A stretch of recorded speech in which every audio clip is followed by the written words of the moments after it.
The call of the city. There was once a young man who worked at the stables on the edge of a small village, and he was unhappy with his life, because he saw it as boring, monotonous, and that he had no future. Every evening around 6, he would get the traveling salesman who traveled from city to city come to his workplace, and while he was feeding and grooming their horses, they would tell him enticing stories about the wonderful cities that they ventured to do their business. They told him enticing tales of fame and fortune, and he was mesmerized and seduced by their stories. He told them that he would love to live in the great city and live a life of a celebrity and have great prosperity, and they replied that the cities were indeed alluring, but one must only be up and about at nights and sleep during the days when the sun was up. He watched them leave to head for the cities with great envy, and he had a longing to go with them in his heart. There came a time where he could not stand his humdrum life at the stables no more, so he bought a horse with some of his wages and set out on a path that would lead him to the nearest city. He had packed enough food to sustain him until he got there, and he traveled non-stop for 7 days and 7 nights. When he got to the city, the sun had begun to set, and he could hear some wonderful music coming from the heart of the city. So he paid for his horse to be put in a stable for rest and nourishment, and he made his way to the location of the music on foot. When he reached the source of the music, he realized that everyone there was having a wonderful party, and he bought some food and drink with his wages that he had acquired from his work at the stables from his home village. He sat and socialized with many rich and famous people, and he realized that he could fulfill his dreams if he were to live and work in the city. He partied most of the night, going from one group of people to the next, explaining that he had come from a small village, and that it had always been his main ambition to travel to a city to gain prosperity and fame. They told him that he had come to the right place, if it was that which he sought. He partied so hard that he forgot himself, and the stables from his home village seemed like a distant memory in his mind. However, he was not used to being up so late, and he fell asleep midway through the night, while the party still went on all around him. The next day he awoke during the day, and he found himself in the middle of a desolated metropolis. He stretched to get the tiredness out of his limbs and got up, deciding to find something to eat from a cafe, bar, or a restaurant, so he went in search for such an establishment. As he ventured throughout the urban streets in search of food and refreshments, he had totally forgotten the wisdom of the traveling salesman when they had told him never to be up and about in the cities during the day. He followed a main road that seemed like that it should lead somewhere where there would be places to get some food and refreshment, and he was not wrong. As he entered the location that he desired, he saw that there were people who were up and about too, and so he made his way towards them so they could give him directions. As he grew closer to them, he noticed that they seemed devoid of their souls, and that they were all like zombies. He then remembered the wisdom of the salesman, but it was too late, for no longer than he had seen the zombies they had seen him. He was surrounded, and they could see that he was unlike them, and they approached him with a hostile semblance. He ran as fast as his legs could muster in blind terror from pillar to post, trying to avoid their conflict and aggression. No matter where he ran, more zombies trying to cause him harm surrounded him, and he ran in fear of his life until sunset, just escaping their evil clutches and would-be malice. As soon as the sun went down, the zombies were instantly transformed back into partying people once more, and they gave up chasing him and wishing him harm, and it was then that he could finally rest and be safe again. He bought some food and drinks and then walked back to the outskirts of the city where he had left his horse, and then he made his way out of the city and back to his home village on horseback. It took him another 7 days and nights to reach his destination, like it had when he had ventured from his village to the metropolis. He finally got back to his home village, and when he arrived, he was really suffering from fatigue from his terrifying experience and his arduous journey home.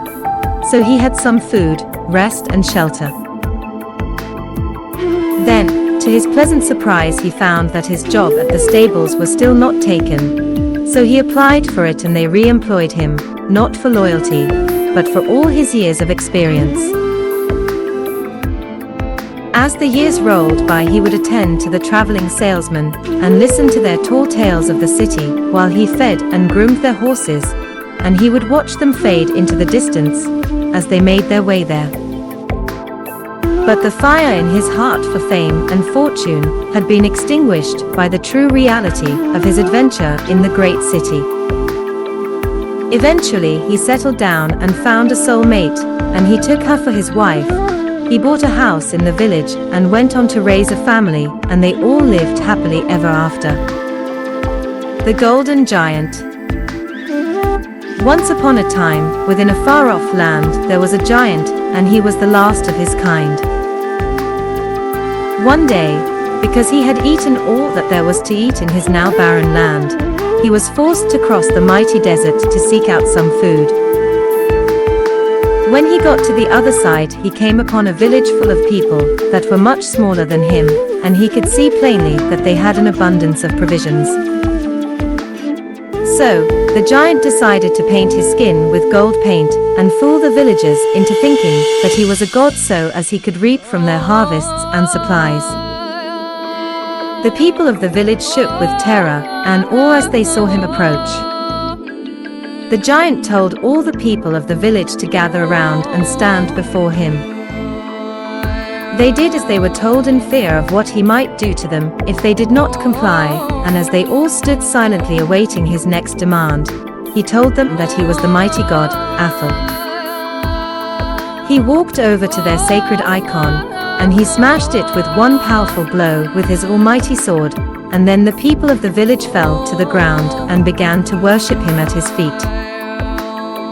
The giant bent down and looked amongst the worshipping crowd, where he sought out their priest. He grabbed hold of the priest, and then lifted him up for all to see and shook him so that all his holy trinkets fell off of his attire and crashed onto the floor. He held the priest above his head and bellowed out, "Where is your God now, priest? When you need him most?" The priest wept openly and quivered at the giant's actions and might. "I will let you live, priest, if you repent and worship me from now on. For I am the one true God, and if you worship another you will feel my jealous wrath." The priest submitted to his threats and demands, and the giant placed him back onto the ground and let him live. He then said, "I am not an angry God unless you deceive or betray me. From now on I want you all to make a daily sacrifice for me of 7 cows and 7 sheep, and I also want some freshly baked bread and a fine selection of your finest fruits from the forest. I want you to place them at the foot of that mountain yonder every night when the sun begins to set." As he said this, he turned and pointed at Mount Voracious. "If you do not do as I demand, I will take out my wrath, and I will kill every single one of you before I smash everything in your tiny village." At that he turned and walked back from whence he had come, and the people of the village were shaking with fear as he did so. So, it was then that from that day forth the people of the village met his demands, until the day came that the rains were late, and they had barely enough provisions for themselves to take them through the bitter winter. That night they could only leave 1 cow, 2 sheep, half a loaf and a small amount of fruit, and they all slept in terror, knowing that the giant would be dissatisfied, and that he would come to the village and deal out his wrath. The next day the giant came stomping into the village, and he demanded that they should all gather at his feet. The crowd did as he asked, and the priest spoke out, "Oh, mighty God, please forgive us, for we have not much food to give. for we barely have enough to feed ourselves through the long hard winter." The giant shook with rage, and his frown on his face left crevasses that looked as deep as canyons, as he raised his almighty sword to slay all before him. It was when he had his sword above his head, and ready to bring it crashing down, that a teenage boy ran from the crowd and threw his body at him as he did so. The giant had 1 foot off of the ground ready to stamp down, as he swiped his sword to give a more powerful blow. He was caught by surprise as the boy crashed into the leg that was standing, and he was knocked off balance, and he toppled over onto the ground, smudging the golden paint on his body. As he did so, everybody saw that the furious and courageous teenager could easily topple the giant, and that his skin was like their own, only covered in golden paint. So the people ran to their huts and gathered their swords and spears to do battle. The giant, seeing their furious intentions and feeling exposed and vulnerable, got quickly to his feet and ran as fast as he could and was never to be seen again. After the fall of the giant, the boy was made king, and the next day the rains came and the food became plenty at the time of the harvest, and everyone lived happily ever after. The empty shell. Once upon a time, there were 2 childhood friends who were both named Gandu. Because they had the same name, there was rivalry between them. After a while, one of them decided to have a nickname, so that they would not be confused and have conflict, and he called himself Nosha, because he liked to eat. The name became as if it were his real name, and they became best friends. Nosha told his friend that he had always looked up to Twina, the famous champion boxer from their village, and that he told him that he always carried with him an empty shell as a good luck charm when he would enter professional fight in the ring, and with it he would always win the fight. He told Nosha that one time he met a greater opponent than himself, and that he had almost lost, and he was nearly knocked unconscious, and then he thought of his empty shell, and he snapped himself out of the negative defeated state, and he went on to win the fight, which subsequently led to him gaining the World Championships title. When Twina retired, he gave the shell to Nosha and told him that if he believed in the luck that it could bring, that it would never let him down. When the boys grew into men, Nosha always had work in his village because he was practical and hard-working, whereas his friend had to travel to other near and distant villages to apply his trade, which was a spiritual teacher. One day when Gandu and his disciples were coming back from a distant village, they had to do battle with some demon warriors from a nomadic vicious tribe that lay in ambush awaiting them. After a long hard battle, they managed to defeat them. He took a medallion from their leader with their king's logo on it, and when he got back home, he told his village about their ordeal. He showed them the medallion as proof that they were speaking the truth, and that the demon warriors had been defeated. The next day Gandu went off to a nearby village with his disciples to teach, and when he was in the village, some demon ghosts that came there to torment the children distracted him, so as he would be late getting back to his home village.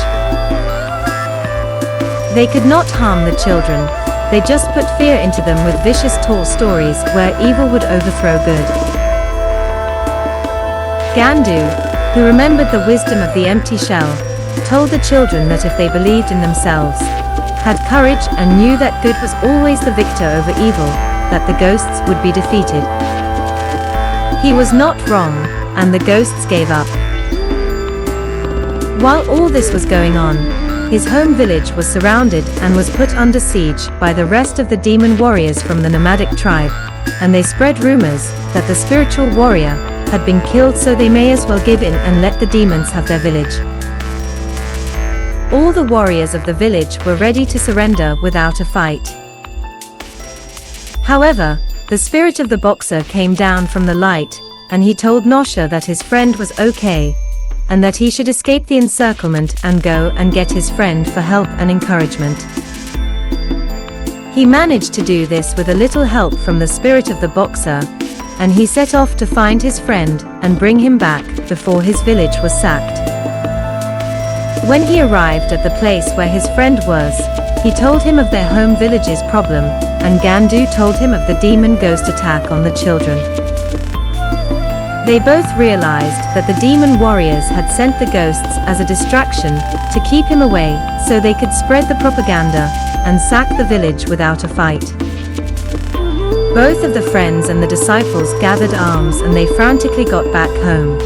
They battled their way through the demon warriors and ended the rumor with their arrival just in the nick of time. Gandu showed the villagers the medallion and told them that the demon warriors could be defeated if only they would gather their weapons, believe in themselves, and have the courage to fight for victory. This uplifted the warriors and they did just that, and the demon warriors were defeated. The few that got away were scattered into the hills and they never returned. Xerius. Once upon a time in a land called Xerius, there was an evil king and queen in rule, and the ethos of the land was built on tyranny and terror. In this land was also a princess called Euthora. Now, Euthora was not dark like her parents. This everybody knew, and because of this she lived in terror. The land had not always been the victim to these dark, malicious ways. There was once a time of fun, joy and merriment. However, those days were in the past and were dead and buried. Now, in the furthest regions of the great forest lived a young man, who also did not want to accept the rule, and every day he yearned to overthrow the system and free it from the dark regime that ruled. One day the taxman demanded too many taxes from the boy, and he was forced to leave his home. He took what little he had and he began speaking in secret locations to small yet growing crowds about rebellion. The king and queen heard of this rebellion in the wind, and they sent down a few soldiers to weed it out and squash it. The army sent in their spies and found the secret locations where the rhetoric was taking place.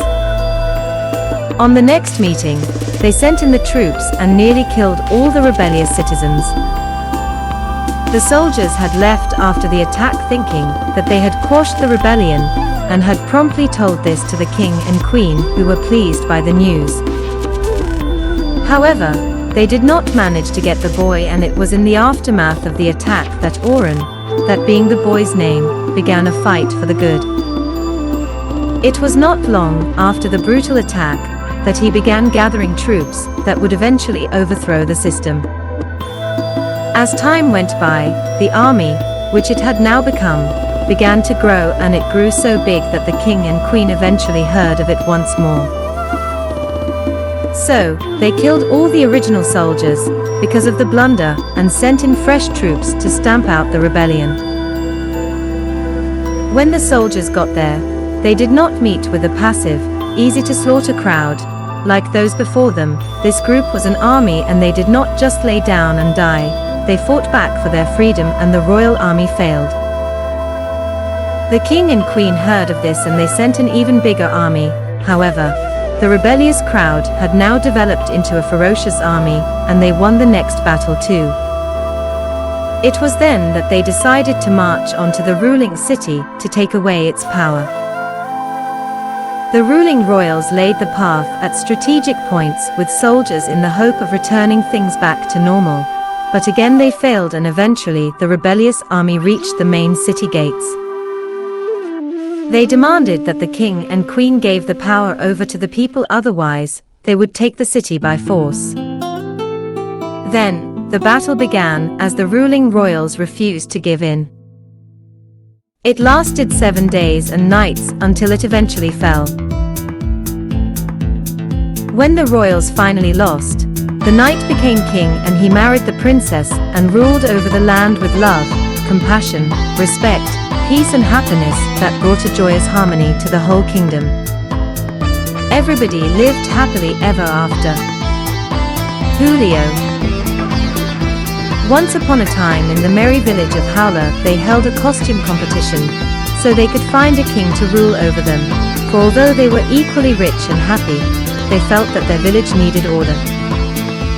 It was said that whoever had the finest outfit would rule over the village with unquestionable power. On the morning of the competition, Julio sneaked into various houses, and from it he helped himself to their finest garments. He took a shirt from one and trousers from another. He found a beautiful tie in one house and a tie-pin to match in another. Within a few hours, he had found the most beautiful clothes, from his new boots to his shiny new hat upon his head, while his other competitors were desperately seeking out their needs in the busy town's shops and boutiques. On the day of the competition, the contenders were parading themselves down the village, as they were being observed and judged by all who were there, when one of the villagers shouted out just above the noise of the maddening crowd, "Hey you there! You are wearing my boots." Julio replied with, "Can you not see the splendor of my entire outfit? And you dare to question my boots?" As he traveled nearer toward the podium where the new king was going to be chosen, another citizen shouted aloud, just above the noise of the melee, "Hey, you stranger! That jacket in which you are dressed is the same one that has been stolen from my house." He answered back, "Can you not see that this fine thread has only been cut once and it fits me like a glove? Be off with you." Then, as he reached the steps of the podium, a man at the bottom of the steps shouted out, "Hey, you stranger! That hat that you wear on top of your head is just like the one that I have at home. So surely we have like minds. So I will give you my vote of that, you can be sure." When the votes were counted and he had won, he built himself a breathtaking golden and jewel castle and chariot with his new treasure that he had acquired from his new servants and subjects. He was a strict and selfish king, and as the years flowed by, his clothes lost their weave and became shabby and out of shape.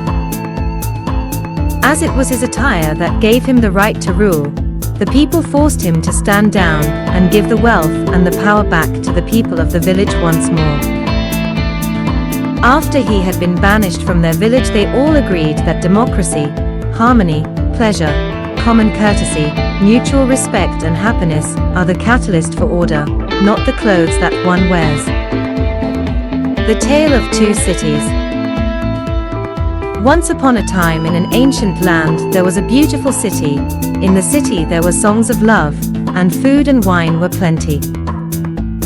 The city was surrounded by lush grasslands and bountiful forests that were nourished by the mountainous springs that trickled down the mountains in the far distance into lakes and rivers. Now, in the forest there was a giant fruit tree, and its fruit was like no other. Its fruit could feed 1,000 men and women, and its sustenance was full of everything that the body needed to function as it should. The city had existed unchanged further back than anyone could even imagine, until the day that Zorth became king. Zorth was the son of Akira, and Akira, it was said, was the son of a god, and his rule was wise and benevolent. The new king felt insignificant in comparison to his mighty father, and he trembled with rage and embarrassment, and he wept with anguish and despair. Then he thought of his father's last words on his deathbed, when he had handed over the Treaty of Ocula, the god of peace, contentment and harmony. As his father had passed on the document, he told his son to read and comply with its demands. It was written that the tree bore enough fruit for everyone in the city for all eternity, and that he must always take care of the holy tree by cutting it back to keep it strong and fruitful. When one collects the fruit, one should always eat in moderation, and not with greed and wastefulness. He told him that the treaty was read and then signed by each king as they began their rule, and that the old king crossed over, and the son signed the treaty, and became King Zorth, son no more. It was written that the city folk were never allowed to populate over 1,000 strong, and that they must also, as a tribute to Ocula, look after the plants and animals that lived in their kingdom and shared their lands in and around the tree. As Zorth wept and shook, he remembered the fear in his dying father's eyes as he handed over the treaty, and as he died he saw him convulse, as he finally let go of the responsibility that had come with the signing of it. It was then, at that precise moment, that he saw a way on how to supersede his father's might and glory. The next morning, he gathered all his wise sages, and then he asked them if they had seen, or had ever heard of someone that had seen this mythical god, and they replied that they had not. He then ordered all his people to cut back the forest, and in its place, he commanded them to plant the seeds from the fruit of the sacred tree. "My father," he said bombastically, "was weak and shallow, and I am mighty and strong, for I will not be put at the mercy of the treaty of an unseen god. I will give you fruit and a kingdom that, at its end, will outmeasure eternity." As the years rolled by, the trees bore their fruit, and the population grew, and the city expanded out and out into the land like a droplet of rain when it falls into and becomes absorbed within a mighty ocean. The fruit was so plentiful that the people held banquets and festivals every day to Zorth the Omnipotent, Zorth the Provider. As the eons rolled by and Ocular had not manifested to dish out its wrath, the people laughed at the myth of the treaty, and everyone was seen as equal and above the divine, in the brand new city that had been created from the old one. The people no longer ate the fruit with respect and pleasure, they just savagely tore it apart in a selfish frenzy, ignoring its wonderful taste and nourishment, and they gulped it down, then blindly cast the seeds onto the land. The plants that once lived in tranquility and harmony along with the tree and animals were sacrificed to make way for the orchard, and so it was that the animals without their own food became extinct. With that, their dung was not there to replenish the trees, and so the trees began to die of neglect and lack of nourishment, as well as the crippling effect of their entangled roots from the chaotic scattering of the seeds. It was as Zorth was nearing his final hour, when there was nothing other than a city that was becoming engulfed by the desert, that the people gathered around the king's castle and asked for his help and guidance to help them to escape their inevitable peril. It was then that Zorth understood what had been written on that long-lost treaty that he had signed so many years ago. He thought that he had set his people free and had aspired above all the kings before him, when all he had done was fail to see the wisdom of the treaty and uphold his duty to the natural law. He thought he had defied and beat the god Ocular, and that when he made his passage into the hereafter that he would stand taller than the mightiest gods. But in his ostentatious glory, he had failed in his goal, as he had failed to see the wisdom of the treaty. So, it was that when he made his passage and landed on the shores of the hereafter, he was known as Zorth the Destroyer throughout all eternity.